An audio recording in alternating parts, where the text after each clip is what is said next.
What's up, investors? It's the Russian dude. Happy holidays. The Russian economy seems more fragile than ever. The ruble is hovering around 100 per US dollar once again, and even more influential figures like German Gref, the CEO of Sberbank, have publicly warned of stagflation. And sure, Elvira Nabiullin mentioned to Putin countless number of times that the war is going to destroy the Russian economy, but she is nowhere near close to caliber of German Gref, probably one of Putin's personal favorite members of his inner circle. Such statements confirm that short-lived patches can no longer shield the economy from deeper structural problems. Classic monetary policies are no longer working, and Putin continues to bury the economy even deeper. Inflation is on the rise, the ruble's purchasing power has declined, and even direct interventions by the central bank appear ineffective. And not that long time ago, one of the very first signs of the ultimate collapse started showing. So in today's video, let's talk about the most recent condition of Russia from economic perspective, whether it is going to survive and what are the consequences that can and most likely will happen. In recent years, the Russian government relied on short-term fixes to hide deeper flaws in its economic framework. By threatening major retail chains and agro-holdings with sanctions or even imprisonment, officials at first managed to keep basic food prices from skyrocketing. But for how long the iron fist method can last? In theory, this sort of administrative pressure can work for a while, especially when a handful of corporations dominate vital sectors. However, the success of such tactics rests on the willingness and capacity of businesses to offset costs elsewhere, and that's what they did at first, until there is no more opportunities to cut costs. And in order for businesses to stay afloat, they just have to increase the prices eventually. It is either that or they go bankrupt. Eventually the entire arrangement collapses when it becomes impossible to carry the burden of artificially low consumer prices. The same principle applies to the foreign currency market. Abundant reserves of US dollars, euros and yuan in state-controlled accounts allowed Russia to momentarily suppress dramatic exchange rate fluctuations. By unloading humongous amounts of foreign currency, officials calmed the market at least for a day or two. Yet the underlying cause did not vanish. With rubles flooding the economy, inflationary pressures skyrocketed. A one-time intervention might delay panic withdrawals from banks, but it merely postpones the inevitable devaluation. So-called band-aid solutions thrive on the illusion that small clamps and temporary braces can hold everything together. If the roof sags, a simple wooden post might keep it upright for a season. If a pipe leaks, a clamp might slow the drip for a while. But when the problems multiply, rising cost of labor, raw materials and electricity, no sum of short-lived measures can prevent the widespread price hikes. The era of improvised solution is nearing its end, and the cracks in the system are becoming too visible to ignore. Labor shortages have already become a serious issue. Early on, businesses could handle the departure of a fraction of their workforce to military service or military-related employment. With a manageable 10% of employees gone, companies merely extended overtime and restricted leave to existing workers. This approach, while painful, kept public services afloat for a time. But when that figure surged to 50% in some industries and regions, no impromptu strategy could fill the gaps. Recruitment incentives from the Ministry of Defense have outpaced anything that ordinary industries can match, luring skilled workers away with wages several times the market rate. That's the drone and tank assemblers we were talking about several times in the past, who are making 5 times the salary of a senior manager in an IT company. The effort to reward ratio became off the charts. This absence of labor disrupts manufacturing, agriculture and other vital sectors, so much needed for a healthy economy. Imagine a country that does not grow much of its own food and has to buy most of it abroad. A country that does not produce much of its own goods, whether it be vehicles, equipment or even clothes. Instead, this is a country that produces mostly tanks, artillery systems, rifles, missiles, bullets and camouflage nets.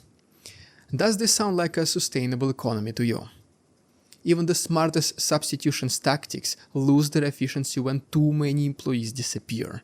The idea of replacing a worker who left for the army or for a military factory with an immigrant for Central Asia grows less viable every day.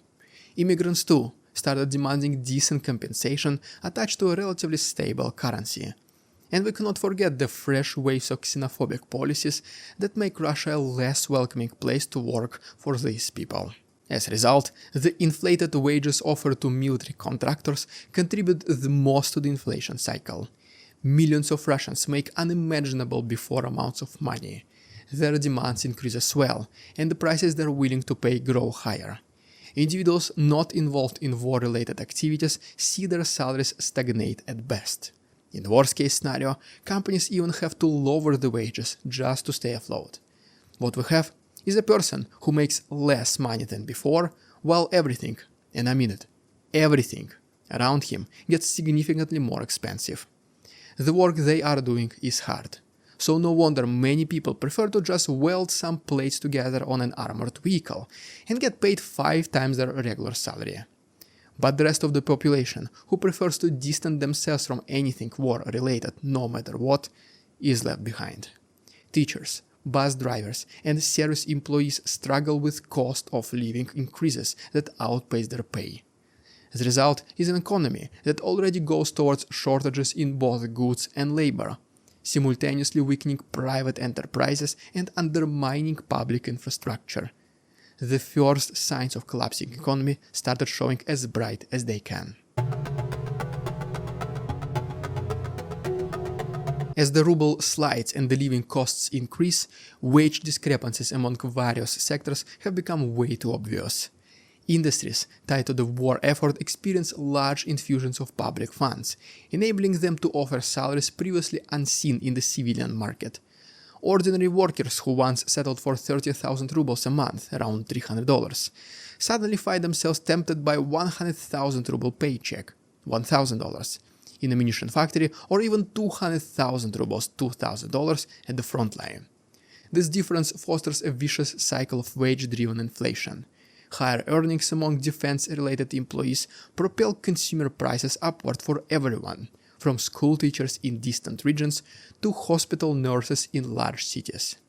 Meanwhile, the central bank's attempts to steady the ship by raising the interest rate have failed to halt currency depreciation. And just like it was predicted in my previous videos, Elvira Nabiulna is the one blamed by the regime. She's the head of the Central Bank of Russia, so who else is to blame? This is the incredibly stupid logic of Putin and his cronies. Whether the rate stands at 21 or 23%, the ruble continues to lose the ground.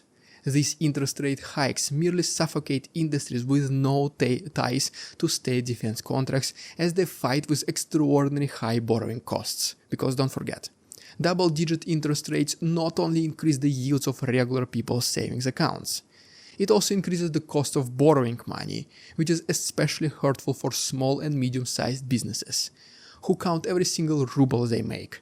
Now suddenly, they pay twice much for borrowed capital, employees demand 5 times higher salaries, and half of the workforce leaves to assemble drones that will explode in the open field for no reason.